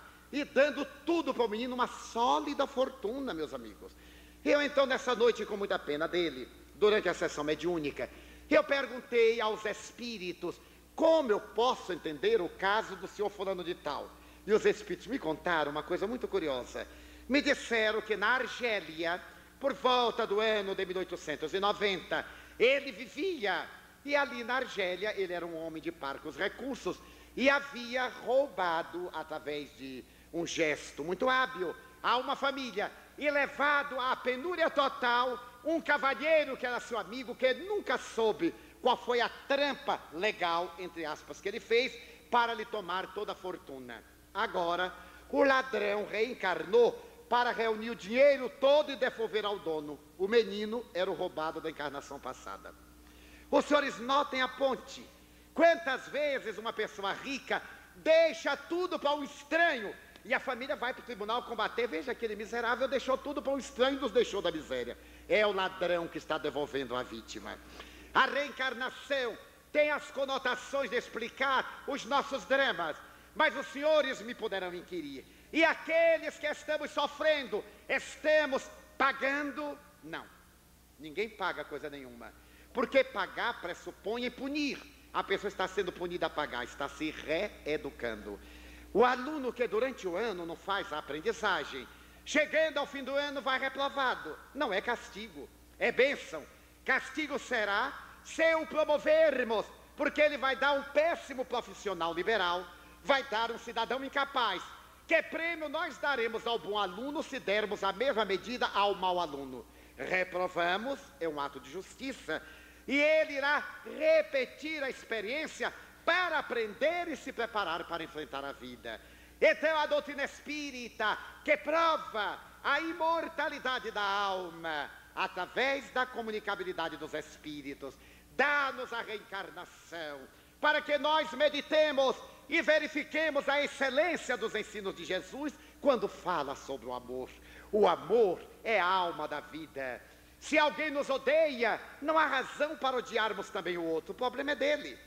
Toda pessoa que odeia é nevropata. Só as pessoas traumatizadas, complexadas e atormentadas odeiam. Porque quem é feliz ama. Lá na Mansão do Caminho, toda vez que eu chego de viagem, os meus filhos vêm falar comigo, eu olho para um que outro e digo, você está namorando? E ele me pergunta, como é que o senhor sabe? Quem é que contou para o senhor? Eu digo, você. Mas tio, eu ainda não lhe disse nada. Eu digo, está dizendo. Como que eu estou dizendo? Seus olhos estão brilhando. Quando a gente está namorando, os olhos ficam como pirilampo em noite de primavera. Você está amando. Tio, puxa vida, é verdade. Eu estou aí com uma garota, uma gata. Não sei porque que as garotas têm que ser gatas agora, mas deixa para lá. Estou com uma gata, o senhor sabe. Quando eu volto de viagem, eu digo, você acabou o namoro. Puxa, tio, foi a mediunidade do senhor? Eu digo, não, você que está me dizendo. Como eu estou dizendo? Você está com um olhar de cabra morta. Nem fica fechado, nem aberto o olho. Fica mais ou menos, aquele olho meio parado. Porque o amor dá dinâmica. Quem é feliz ama. que é atormentado, tem queixas, tem conflitos, que a reencarnação vai depurar. Qual é a finalidade da nossa vida na Terra? Amar. E o Espiritismo elaborou: não é a crença que salva, são as ações. Fora da caridade não há salvação. É necessário nascer, viver, morrer, renascer ainda e progredir sempre, porque esta é a lei. Isto é para nós vantajoso. Se eu estou sofrendo, as minhas ações positivas irão anular as minhas ações negativas. Porque a vida verdadeira não é a vida física, é a vida espiritual. Nós viemos do mundo transcendental, voltaremos para lá. A vida física é breve, por mais larga que seja a vida, ela é sempre breve. Então Jesus recomendava: nunca faça a outrem o que não desejar que outrem lhe faça. Faça o bem, atenda o amor, procure ajudar, porque isto faz bem a nós mesmos. Eu tive na Terra a alta felicidade de ser funcionário público no Brasil. É uma felicidade, é uma provação. Mas eu tive a expiação. Eu cheguei até a ser chefe de seção, o que é um martírio. E sendo espírita, os meus colegas me diziam: ah, Edivaldo, que bom que tu és o nosso chefe, porque tu não vais cortar o ponto, no tempo que assinava naquele terrível livro de ponto. E eu digo: mas eu vou ter que cortar. Mas Edivaldo, tu não és espírita, faze a caridade a nós, não cortando o ponto. Eu digo: e o Brasil, como é que fica? Eu tenho que fazer a caridade ao Brasil. Chegou tarde, vermelhinho nele. Ia filosofando, passando o tempo. Certo dia, trabalhando na seção de Previdência Social, que pagava pensões e aposentadorias, uma miséria, infra-miséria. Uma funcionária nossa estava atendendo uma senhora quando nasceu uma discussão. A senhora, de certa idade, desequilibrou e começou a descer a expressões mais vulgares. Eu me levantei, nós éramos obrigados a usar gravata. Me aproximei do balcão e disse à senhora: pois não, as suas ordens. Disse a funcionária: vá sentar, porque eu tinha que resolver o problema. A senhora me puxou pela gravata, deu-me um sopapo na cara, de anel, que eu vi estrelas às 3 horas da tarde. A velhinha era idosa, mas devia ter sido lutadora de karatê, que está também agora na moda. Quando ela deu o soco, eu reagi, e quis reagir naturalmente, o instinto. Mas aí imediatamente eu me lembrei dos preceitos do amor, tirei a gravata da mão dela, porque ela segurou por segundo. Eu então tirei, afastei, começou a correr o sangue. Eu virei para ela com toda a calma e disse: pois não, agora que a senhora já descarregou a cólera, qual é o problema? Ela teve um ataque, e aí veio a turma do deixa disso, etc. Eu saí, fui limpar o sangue e procurei esquecer do incidente. Ao fim do mês, ela tinha que vir receber a aposentadoria. Um colega meu veio e trouxe-me a senhora e disse: Edivaldo, sabem como são os colegas? Esta foi a mulher que te bateu, uma senhora de 70 anos, acho que nem era mais mulher, coitada, aos 70 anos. Ela te bateu, eu era garoto de 28 anos. Então eu disse: pois não, seu Edivaldo, eu vim aqui lhe pedir perdão. Eu digo: minha senhora, por favor, não vá adiante. Eu nem me lembro direito, realmente eu não guardei o rosto dela. Se eu a voltasse a ver, eu não me lembraria. Mas qual é o problema da senhora? A senhora quer que eu a atenda? Eu disse: não, senhor, eu vim aqui lhe pedir perdão. Naquele dia, seu Edivaldo, eu estava desesperada, porque eu tenho um câncer uterino. Eu venho fazendo aplicação de radioatividade. Estava queimada para vir receber nesse instituto uma miséria. O senhor imagine que eu deixo juntar 3, 4 meses para poder vir de táxi e voltar. Porque se eu vier de táxi para receber a pensão, não paga o táxi. E era verdade. Era uma pensão, uma aposentadoria estadual, que era uma miséria. Então naquele dia eu disse: eu tenho que me matar. Quando eu vi o senhor homem forte, eu digo: eu vou dar um murro nele, porque ele me dá um murro, eu bato a cabeça lá e eu morro. Que bom que o senhor não reagiu. Por que o senhor não reagiu? Eu disse: porque quando eu olhei para a senhora, eu me lembrei de minha mãe. E eu gostaria que, se minha mãe tivesse um estado de paroxismo, alguém fizesse isso com ela. Mas qual é o problema da senhora? É um câncer. Eu estou desesperada. Eu penso em me matar. Eu digo: não resolve. A senhora vai morrer de qualquer jeito, não tenha pressa. Aproveite a vida. Nós somos os neuróticos. Estamos decretados para morrer para o ano. Então morre agora. Eu acho isso uma falta de inteligência total. Porque se a gente ficar até amanhã, já não quer mais morrer. A moça perde o namorado e quer se matar, e amanhã acha um rapaz notável, melhor do que aquela coisa que ela perdeu. E assim sucessivamente. Eu disse, foi ótimo a senhora não pensar nisso. Olha, eu sou espírita. Eu vou encaminhar a senhora a um centro espírita. Eu tenho um amigo que é portador de bioenergia. Ele é um notável curador. Eu não lhe prometo curar o câncer, mas as dores, eu lhe afirmo, vão diminuir. Eu tenho várias experiências com esse amigo. Fiz uma carta ao amigo e pedi que ela fosse lá, naturalmente, para estar com ele. Ela foi, começou a tomar passes, a terapia que Jesus aplicava. E o amigo terminou dizendo, mas é de admirar que Divaldo mandou a senhora para mim, porque ele também tem uma instituição, isso e aquilo. Por que a senhora não vai lá que é mais perto? Ela me perguntou, por que, seu Divaldo? Eu disse, por pudor, por escrúpulo. Eu não queria que a senhora ficasse constrangida de ter que me ver todo dia. Então eu recomendei uma amiga, ela disse, não, mas o senhor foi tão paciente. Eu digo, então venha à nossa casa, nós iremos fazer a aplicação. Ela fez o tratamento médico, fez o tratamento espiritual, ficou boa, radicalmente curada. Certo dia ela me disse, seu Divaldo, agora que eu estou curada, que eu sou espírita, e que eu descobri que devo ter algum vínculo de outra vida com o senhor, eu poderia morar na Mansão do Caminho? Eu digo, ai meu Deus, a Mansão do Caminho é lá de crianças, uma pessoa de 70 já está também na fase infantil, mas é uma infância mais difícil. Ela disse, eu não tenho ninguém no mundo. Eu disse, pois não, a senhora pode vir ficar conosco. E nós temos 2 casas para pessoas idosas, que nós chamamos o Lar das Rosas. Ela veio, passou a morar na Mansão do Caminho. Os senhores creiam que nós já tivemos auxiliares notáveis. Esta senhora foi um verdadeiro anjo que Deus mandou à nossa casa. Desencarnou com 86 anos de idade, lúcida, falando francês maravilhosamente, falando muito bem o nosso idioma. Era a recepcionista de nossa casa. As pessoas se encantavam, porque ela era uma pessoa muito falante, muito bem formada, uma pessoa habilidosa, fazia rendas, trabalhava em labirinto, em crivo, era um encanto. A resposta do bem, quando ela me agrediu, imagine os senhores se eu tivesse tomado a atitude inversa. Eu lhe dava um soco, ela batia a cabeça na parede e morria. E o jornal dizia, funcionário tarado matou a pobre velhinha. E quando descobrissem que eu era espírita, ainda dizia assim, o louco do espiritismo matou a pobre velhinha. Daí o amor é a mais alta manifestação de Deus. Tinha muita razão Arthur Questel, diante da paranormalidade humana. Tinha razão Charles Richer, ao afirmar que tudo aquilo que é inverossímil para uma época é perfeitamente verossímil em outra. Vivemos um momento histórico muito grave no Brasil, no mundo, em que somos chamados a atender desafios. Porém, o maior desafio somos nós próprios.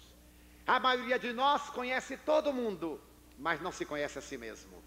Quando a pessoa deve agir, reage, porque não tem o discernimento da razão para agir com atitude. A doutrina espírita, pacifista, cristã, científico-filosófica, vem hoje fazer uma conclamação. Pergunte-se, quem é você? De onde você veio? Para onde você vai? O Espiritismo lhe dirá por que você sofre, consolará suas lágrimas, trará de volta os seres queridos que transitoriamente parecem mortos. Eles vivem, voltam, comunicam-se conosco, luarizam nossa alma. O Espiritismo é Jesus, quem volta de braços abertos e diz, sine te parvulus venire ad me. Ó, vinde a mim, todos vós que estáis cansados e aflitos, tomai sobre vós o meu fardo, recebei o meu jugo e aprendei comigo, que sou manso e humilde de coração. Leve é meu fardo, suave é meu jugo, vinde a mim. A voz do Cristo está no ar. É natural que muitos de nós estejamos na revolta, na amargura, no desespero e na blasfêmia, mas não é natural que fiquemos no desequilíbrio. Saiamos da noite na direção do amanhecer, saiamos do túnel na direção da claridade e digamos, Senhor, enquanto os homens da terra blasfemam, eu te quero dizer que amo a vida, que para mim é bela e é consentida. Muito obrigado, Senhor, pelo que me deste, pelo que me dás. Muito obrigado pelo ar, pelo pão, pela paz. Muito obrigado pela beleza que os meus olhos enxergam na paisagem da natureza. olhos que fitam o céu, a terra, o mar, que agasalham e acompanham a ave ligeira que corre fagueira no céu de anil e se detém na terra verde salpicada de flores em tonalidades mil. Muito obrigado, Senhor, porque eu posso ver meu amor. Mas diante da minha visão, eu te formulo uma prece pelos cegos, que se debatem na escuridão, que tropeçam na multidão e andam na solidão. Eu oro por eles, porque eu sei que depois desta vida, na outra lida, eles também enxergarão. Muito obrigado pelos ouvidos meus, que me foram dados por Deus, ouvidos que ouvem o tamborilar da chuva no telheiro, a melodia do vento nos ramos do salgueiro e as lágrimas que vertem os olhos do mundo inteiro. Ouvidos que ouvem a música do povo que desce do morro na praça cantar, a melodia dos imortais que a gente ouve uma vez e não esquece nunca mais.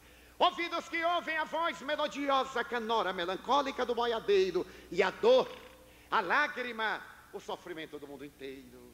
Diante da minha faculdade de ouvir, pelos surdos eu te quero pedir, porque eu sei que depois desta dor, no teu reino de amor, eles voltaram a ouvir. Muito obrigado, Senhor, pela minha voz, mas também pela sua voz, pela voz que ama, que canta, que declama, que ensina, que alfabetiza, que trauteia uma canção, pela voz que o teu nome profere com sentida emoção. Considerando-se a minha melodia, eu te quero rogar pelos que sofrem de afasia, os que não cantam de noite, os que não falam de dia. Oro por eles, eu sei que depois desta prova na vida nova, eles também cantarão. Obrigado pelas minhas mãos, mas também pelas mãos que aram, que semeiam, que agasalham, mãos do amor, mãos de ternura, mãos que libertam da amargura, mãos da caridade, mãos da solidariedade, mãos que apertam mãos, mãos de sinfonias, mãos de cirurgias, mãos de poesias, mãos de psicografias, pelas mãos que atendem a velhice, o sofrimento, a dor, pelas mãos que do seio embalam o corpo de um filho alheio sem receio, e pelos pés que me levam a andar sem reclamar. Muito obrigado, Senhor, porque eu posso bailar diante do meu corpo perfeito. Eu te quero louvar, porque eu vejo na terra infelizes, aleijados, amputados, deformados, marcados, arrebentados, e eu posso andar. Oro por eles. Eu sei que depois desta expiação, na outra reencarnação, eles também andarão. Muito obrigado por fim pelo meu lar. É tão maravilhoso ter um lar. Não é importante se este lar é uma mansão, se está numa favela, se é uma tapera, se é um ninho, uma casa no caminho, um gravato de dor, seja lá o que for, mas é importante que dentro deste lar exista a figura do amor de mãe ou de pai, de esposo ou de marido, de filho, de irmão, a presença de um amigo, o olhar de um cão, alguém que nos dê a mão, porque é doloroso viver na solidão. Mas se eu a ninguém tiver para me amar, nem um teto para me agasalhar, ou uma cama para me deitar, se a ninguém eu tiver para me amar, nem aí eu blasfemarei, nem me desesperarei, porque eu te tenho a ti e te quero dizer obrigado, Senhor, porque eu nasci. Muito obrigado porque eu creio em ti. Muito obrigado, Senhor. Muito obrigado, senhores.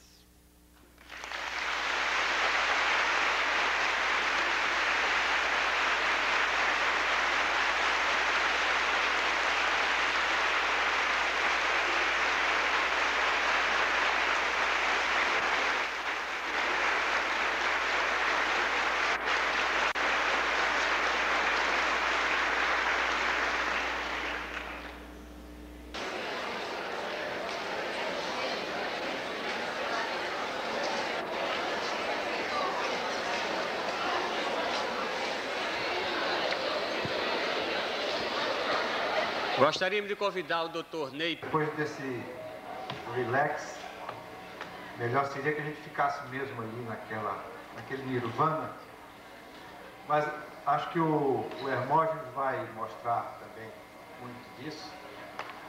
Esse tema, marcas reencarnatórias, consta do programa, mas não foi possível pela exiguidade de tempo na ocasião, na abertura. E a comissão organizadora concordou em inserir nesse intervalo, naturalmente, agradecendo a atenção de vocês em permanecer por mais uma meia hora. Nós vamos nos servir de diapositivos e dizer, basicamente, que as marcas reencarnatórias, elas seriam de duas características, biológicas e psicológicas. Nós vamos ver isso bem no modelo organizador biológico, no MOB, que é uma proposta colocada à pesquisa do engenheiro Hernani Guimarães Andrade. O modelo organizador biológico, ele é discutido e esquematizado no livro que consta aqui à disposição para os interessados, Espírito, Perispírito e Alma.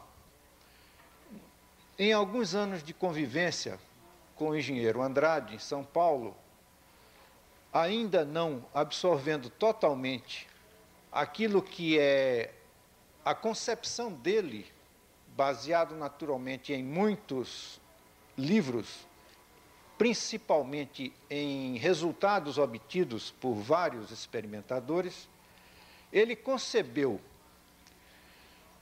as marcas reencarnatórias biológicas são relativamente comuns. Nós não nos apercebemos delas, muitas vezes. São mesmo aquelas marcas congênitas.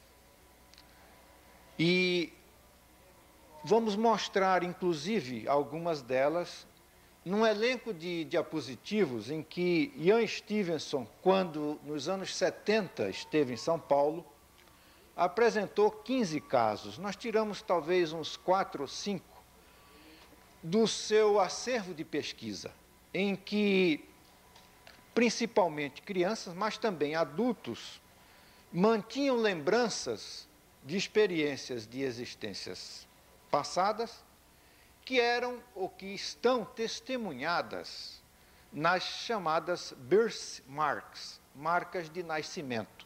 Exatamente esta preocupação de uma equipe da qual fazemos parte, neste Instituto de Terapias de Vivências Passadas, de relacionar tudo isso numa área de investigação, aonde possamos retirar dados e compor modelos, conclusões importantíssimas na visualização e no entendimento desses processos que estão agindo dinamicamente dentro de cada um de nós.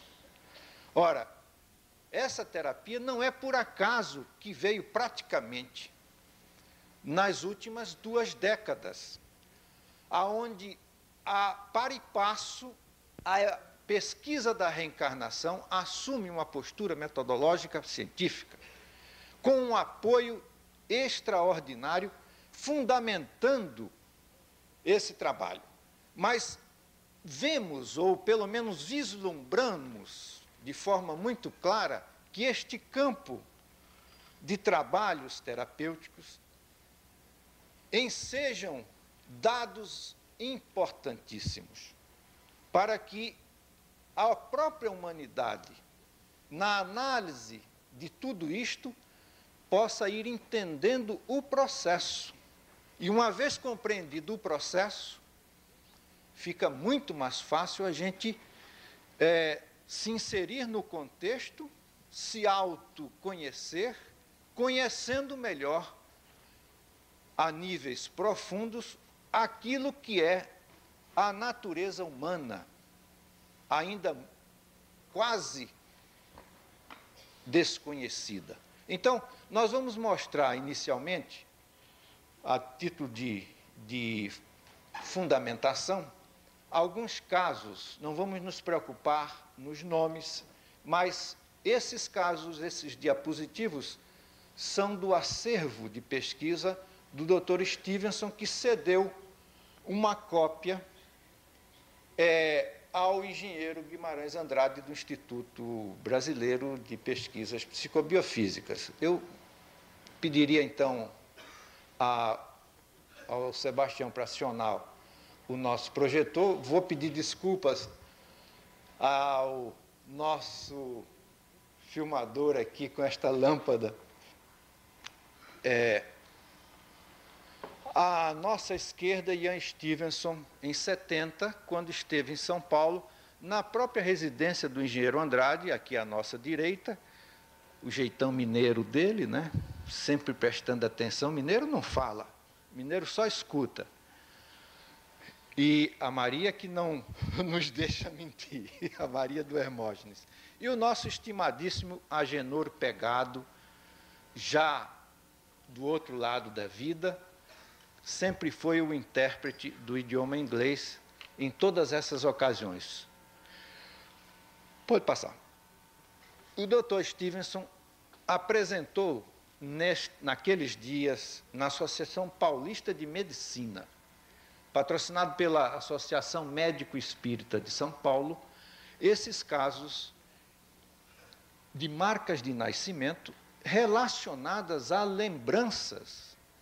As marcas, portanto, colocadas como um testemunho a mais. Esse garoto, por exemplo, do Ceilão, ele lembrava de, em vida anterior, como um combatente, ter sido atingido num primeiro golpe pelo inimigo de sabre, aonde, na tentativa de se defender, ele jogava a mão direita e teve, nesse primeiro golpe, as falanges dos seus dedos decepadas. E depois, um segundo golpe lhe levou à morte. Ora, quando ele nasceu, e aí as pesquisas mostram que esse espaço entre vidas, nesses casos, são relativamente curtos, da ordem de uma década. Nós precisamos não só ver o aspecto, digamos, visual, aparente, biológico. Vamos penetrar um pouco mais e questionar, refletir, cada um de nós, o que é que estaria antecipadamente em outros níveis sutis, energéticos, informativos, provocando e levando de uma existência a outra, na formação biológica de um corpo, de uma estrutura nova, a impregnação dessas marcas. E podemos dizer de uma forma mais ampla, interpolando para o aspecto psicológico, muitos dos traços comportamentais que a gente tem e que está aí em estado latente e que vem à tona quando menos a gente espera. Então, esta criança, ao nascer, tinha a falange do dedo médio pendurada por uma pele, que foi naturalmente retirada, mas trazia e mantinha marcas muito nítidas daquele golpe sofrido em vida anterior. Seguinte, este outro, na Turquia, ele lembrava, mesmo já como adulto, de, num acidente, numa arma de fogo, num disparo fortuito, o projétil, vê-se ali na figura à esquerda, no rosto de frente, a direção de entrada do projétil e a saída na parte superior do crânio, não é? Ora, por favor, o seguinte. Aqui está exatamente. Vamos ver se a gente consegue apontar.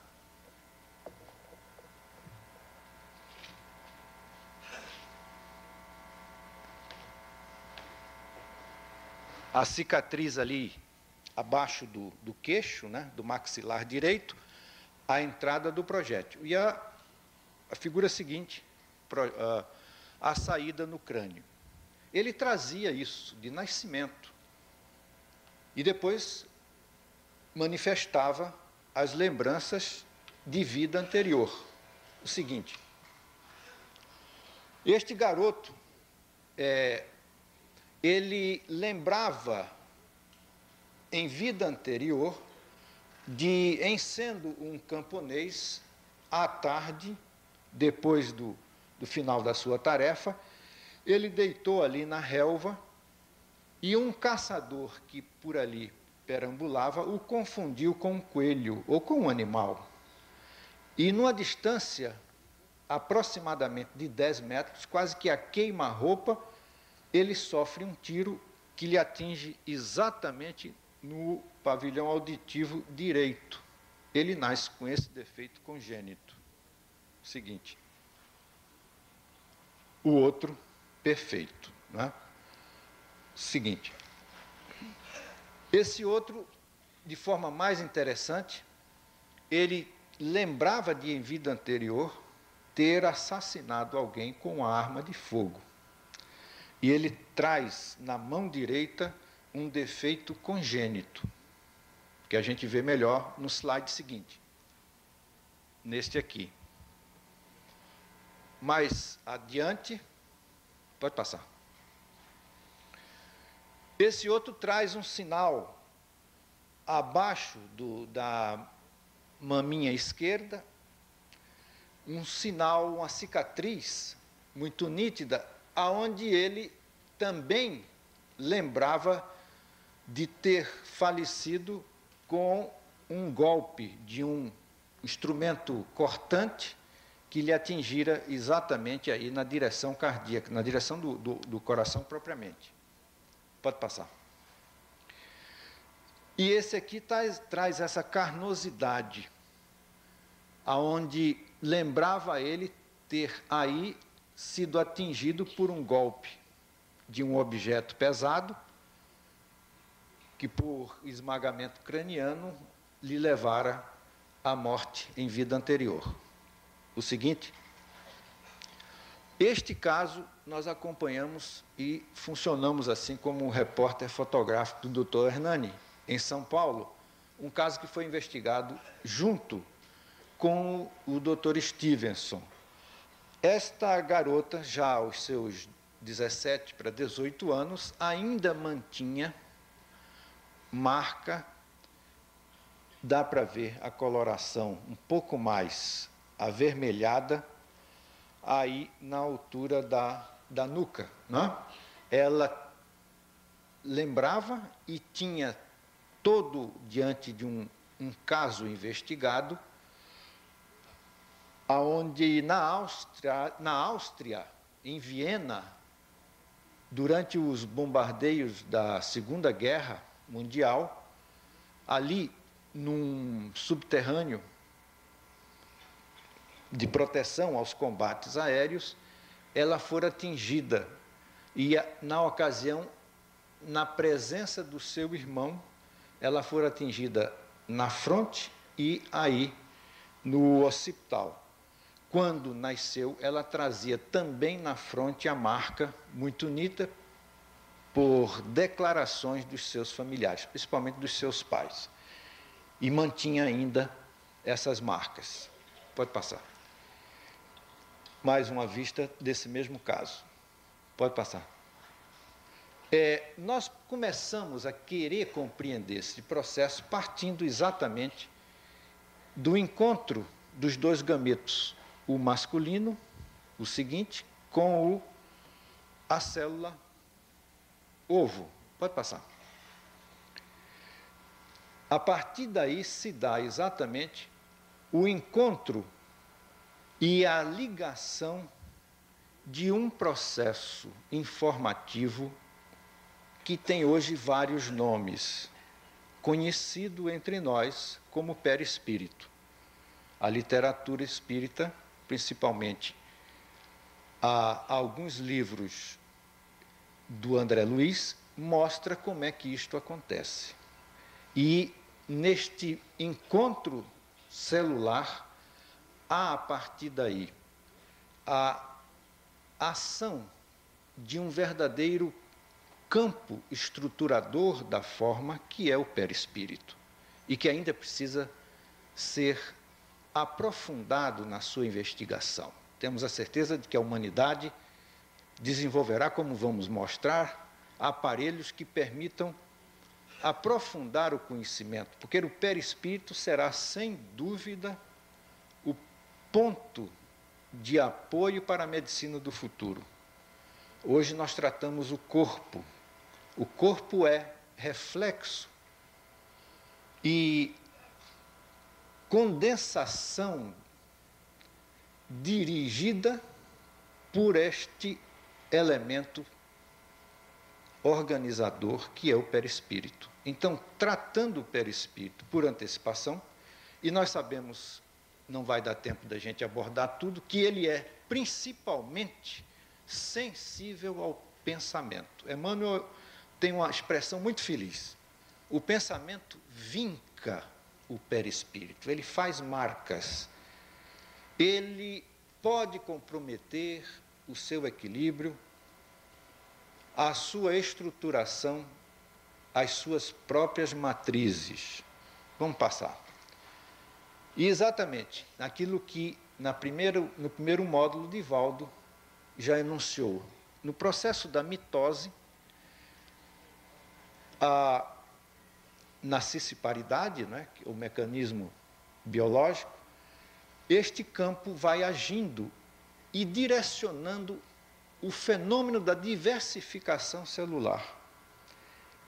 Cada agremiação de células vai assumir funções específicas e tomar formas morfogenéticas redundantes, estruturas apropriadas dentro de um quimismo para desempenhar uma função, vindo a constituir tecidos e, por sua vez, os tecidos a órgãos.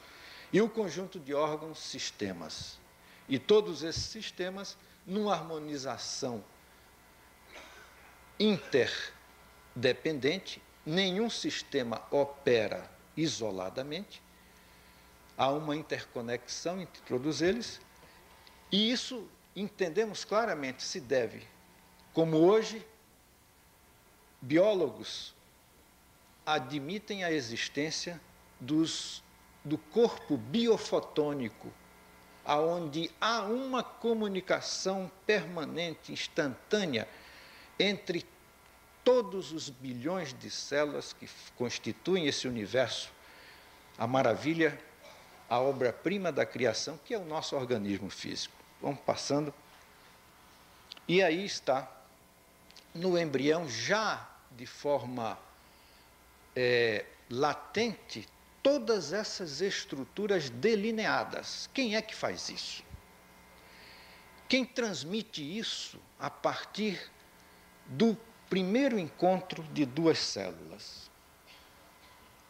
É exatamente este o questionamento, não só de biólogos, como também de alguns dos físicos modernos, como o faz Jean Charron, Prêmio Nobel de Física, neste livro traduzido ao português. Vamos passando.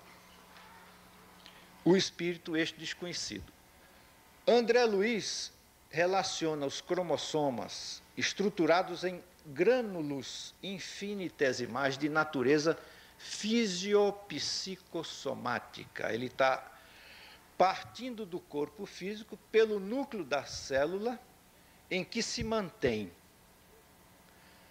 e do corpo espiritual, ou perispírito, pelo citoplasma em que se implantam. Ora, só essa assertiva já nos daria ensejo a um estudo profundo desse livro maravilhoso que é Evolução em Dois Mundos, falando de que o núcleo da célula tem mais a ver com a natureza mais densa biológica e o citoplasma com este elemento preponderante de natureza sutil, embora ainda material, que é o perispírito, ou corpo espiritual. Pode passar. Jean Charron, no seu livro, o seguinte, O Espírito Este Desconhecido, ele comunga integralmente dessa antecipação que o fez André Luiz, dizendo, pode passar, que aqui uma criança que acaba de nascer e que cresceu para ser agora um adulto, ela possui desde a sua concepção, desde aquele momento que já relacionamos, alguma coisa que chamamos seu eu, isto é, seu próprio espírito. Esse microfone está descendo aqui. Que irá, como seu corpo, se modificando. Então ele diz aqui, nessa parte mais abaixo, se deve haver uma chance para esta persistência da alma, podemos pensar primeiro que esta chance se dará no plano da matéria cromossômica. E os cromossomas já foram ali identificados como grânulos infinitesimais de matéria fisiopsicossomática, por André Luiz. Se dará no plano da matéria cromossômica, graças ao fenômeno conhecido como reprodução sexuada. Isto nos assegura, com efeito, que é provavelmente na matéria que forma os cromossomos que seria mais lógico associar o espírito. Isso é uma discussão de um físico, participando e comungando inteiramente daquela antecipação feita por André Luiz. Pode passar.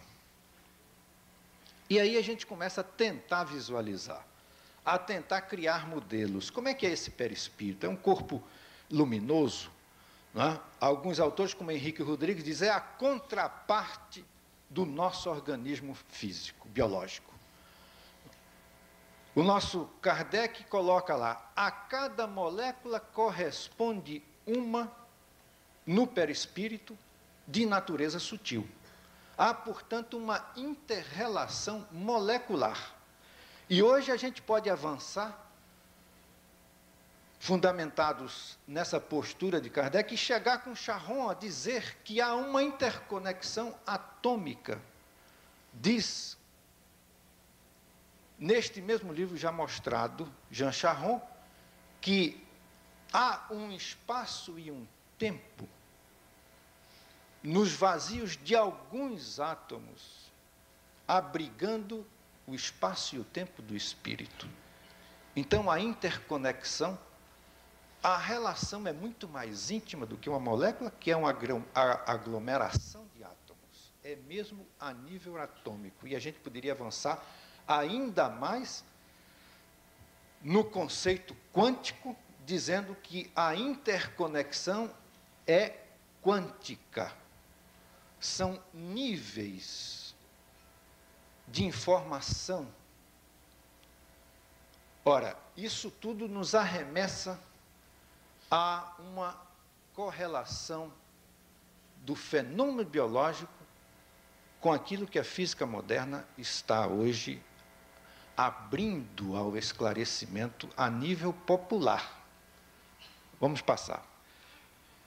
E aí, aquilo que partiu de um questionamento na pergunta 93 do Livro dos Espíritos, o espírito propriamente dito vive a descoberto, ou como pretendem alguns, envolvido por alguma substância?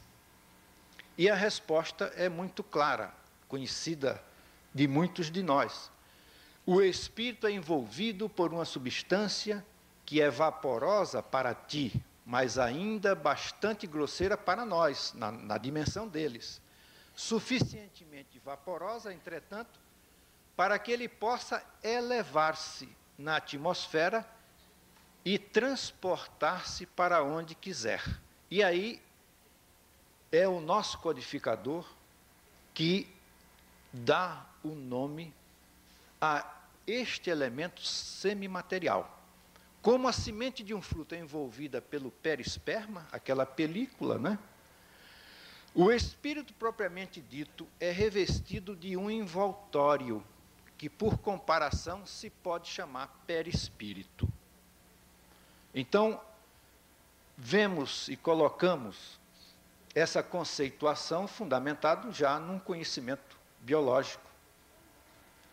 Embora podemos até, querendo hoje enriquecer isso que o nosso codificador já deu seu ponto de partida, ele já mostrou e direcionou o caminho, nós podemos talvez imaginar que não seja propriamente uma película o perispírito, mas um campo, não é?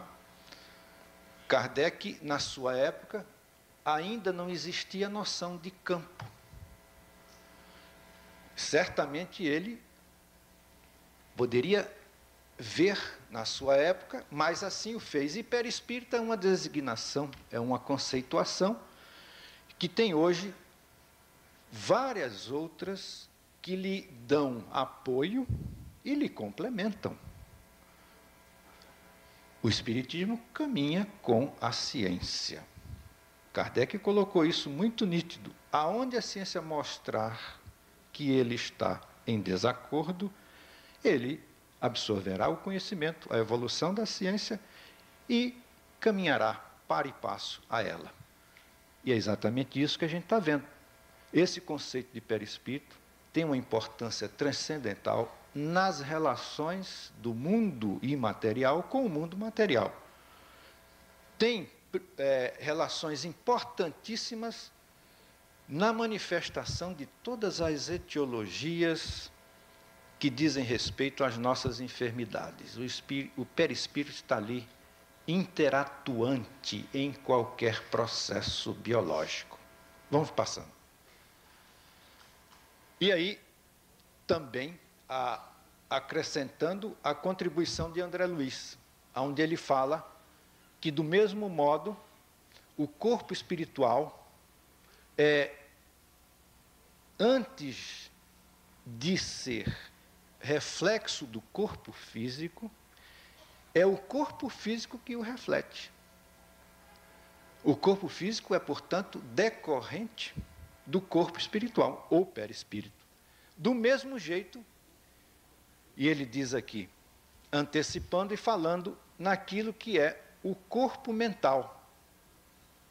Do mesmo jeito que o corpo espiritual retrata em si o corpo mental. E aí abre campo para uma outra esfera, que nós chegamos a compreender que tudo parte do espírito como agente dinâmico da criação em estruturas ainda não conhecidas, interagindo num processo progressivo de densificação, atingindo o perispírito, que funciona em linguagem técnica como um transdutor, um decodificador dos sinais, dos impulsos que o espírito emite como agente essencial e os canaliza, os traduz ou os comunica a nível biológico. Então, esse intermediário tem um papel importantíssimo. Vamos adiante. Aí está, tirado deste livro do Dr. Hernani, a imagem gráfica deste modelo. E a gente levaria algum tempo para explicar, mas mostremos apenas a parte superior, que se chama cúpula, e que se condensa a nível tridimensional naquela lâmina de cor amarela, e que o Dr. Hernani designa de corpo astral. O corpo físico é aquela lâmina de cor preta que está ali, que é o nosso organismo, a nossa estrutura biológica por inteira.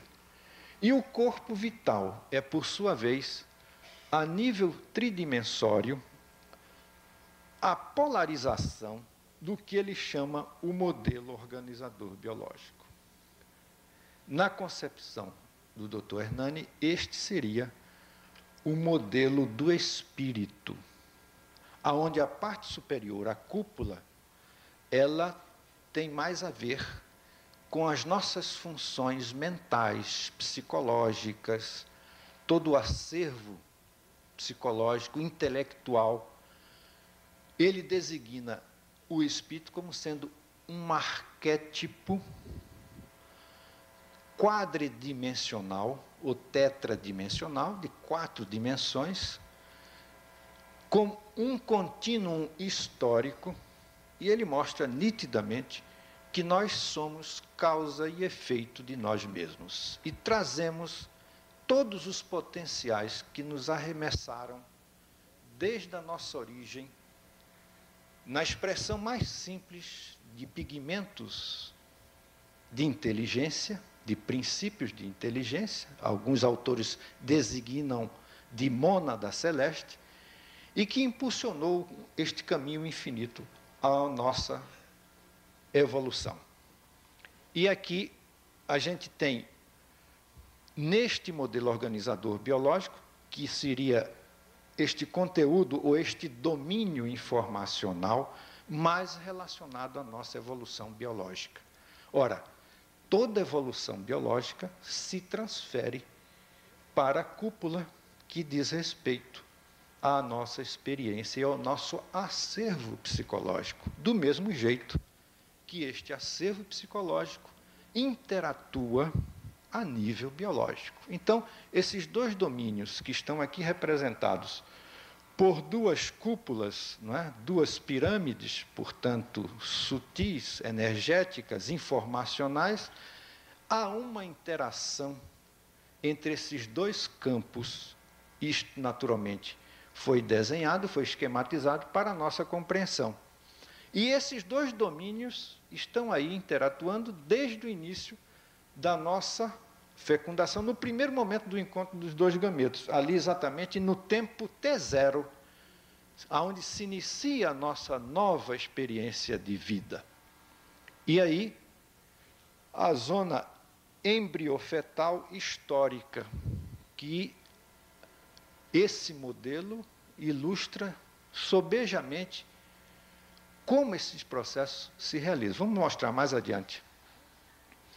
Esse é um outro modelo, é o modelo do George Mick, exatamente no livro citado há pouco por Divaldo aqui, Curas Paranormais. Ele elabora também um modelo à semelhança de campos de natureza diversificada, e aqui ao lado direito seria propriamente o corpo físico, nos seus desdobramentos, né, de sistemas, e ali à esquerda o conjunto de níveis informativos, sutis. Né? Só colocamos à guisa de um convite ao estudo e à reflexão dos interessados, porque o material é muito rico, não só na área da doutrina espírita, como hoje em várias outras áreas. Nós temos, por exemplo, vamos tocar, Rupert Sheldrake, esse bioquímico inglês, no seu livro, vamos tocando um pouquinho mais rápido, A Nova Ciência da Vida, a hipótese que ele enuncia do campo morfogenético. E aqui paramos um pouquinho, o Sebastião vai segurar ali o que ele chama de influência do passado.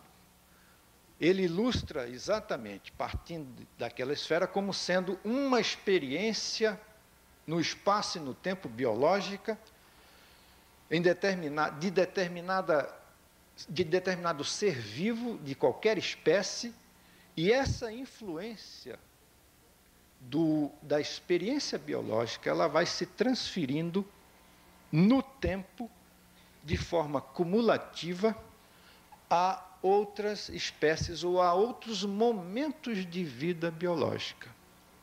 Então, há uma influência, nesse diagrama ilustrando, cumulativa dos sistemas vivos do passado para os sistemas similares subsequentes. É exatamente isso que se vê na evolução da cadeia da filogenética das diversas espécies no reino animal, sem querer estender isso, que se pode tranquilamente, ao reino mineral e, por que não, ao reino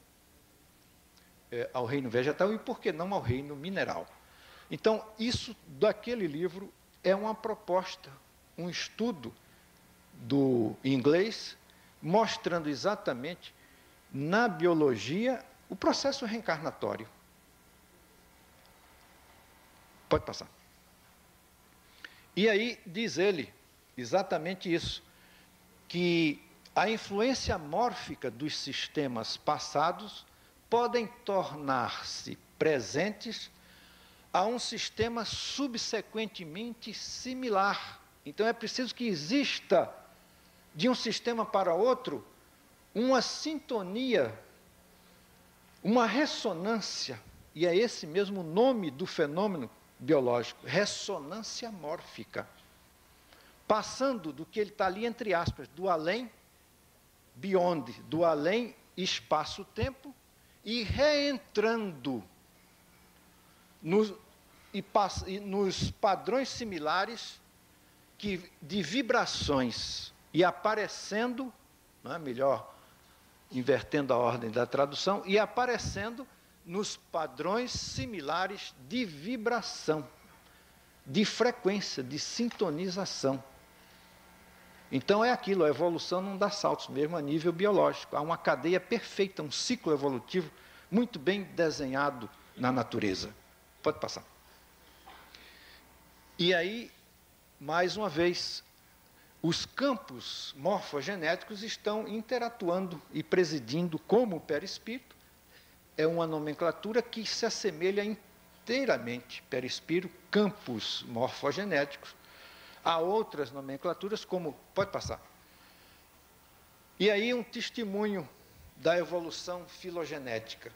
Um feto no mesmo tempo, na mesma duração de tempo, na sua formação, seja de um peixe, de uma tartaruga, de um coelho, de um boi, de uma salamandra ou de um homem, ele guarda a mesma forma,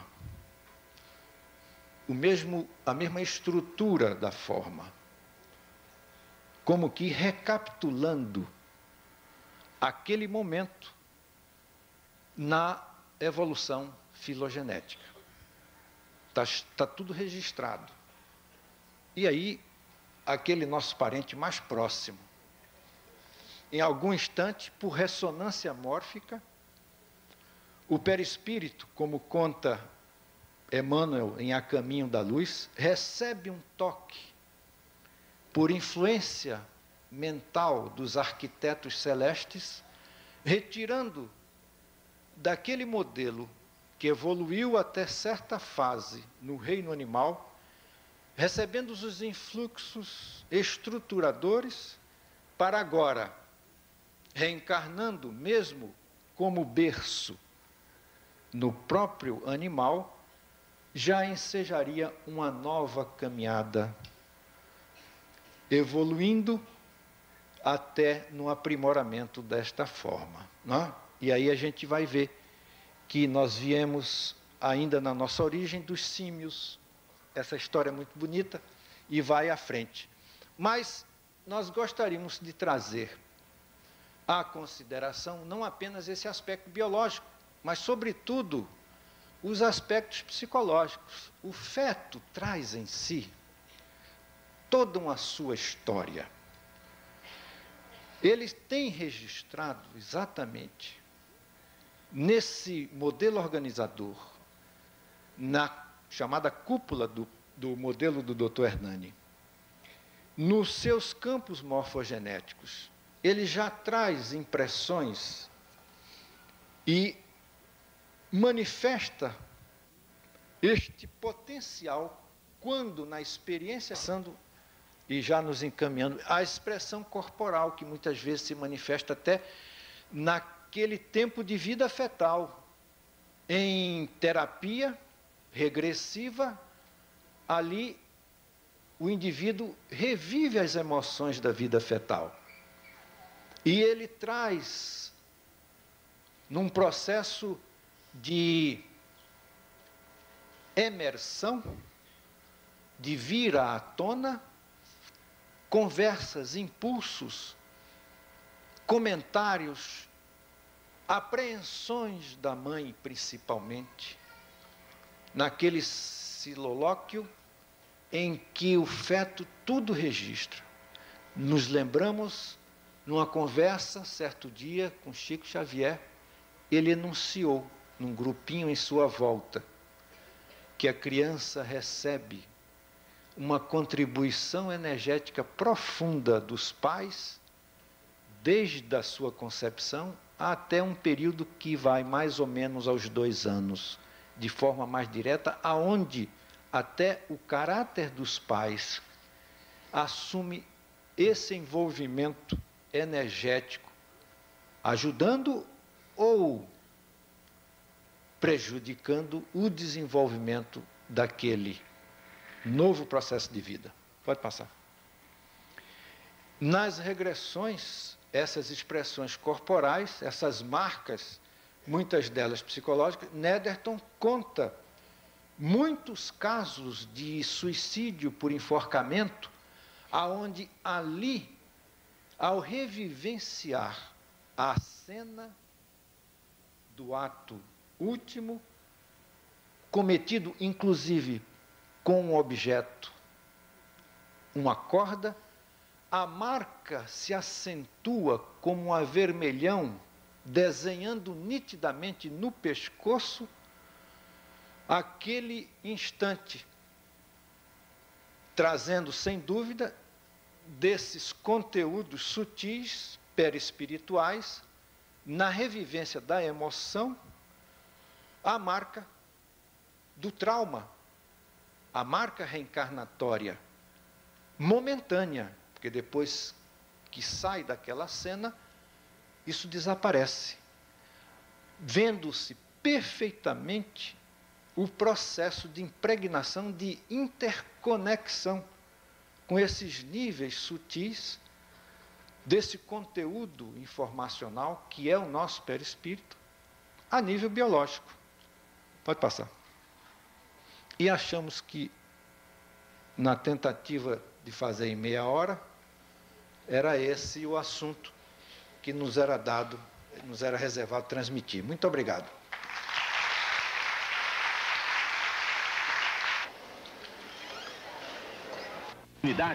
Os fenômenos psíquicos, a espiritualidade e os conflitos mundiais. Divaldo Franco ao vivo. Você pode participar através dos nossos telefones. Frente a Frente especial com Divaldo Franco. Nesta segunda, 10h15 da noite. TVE, a sua televisão.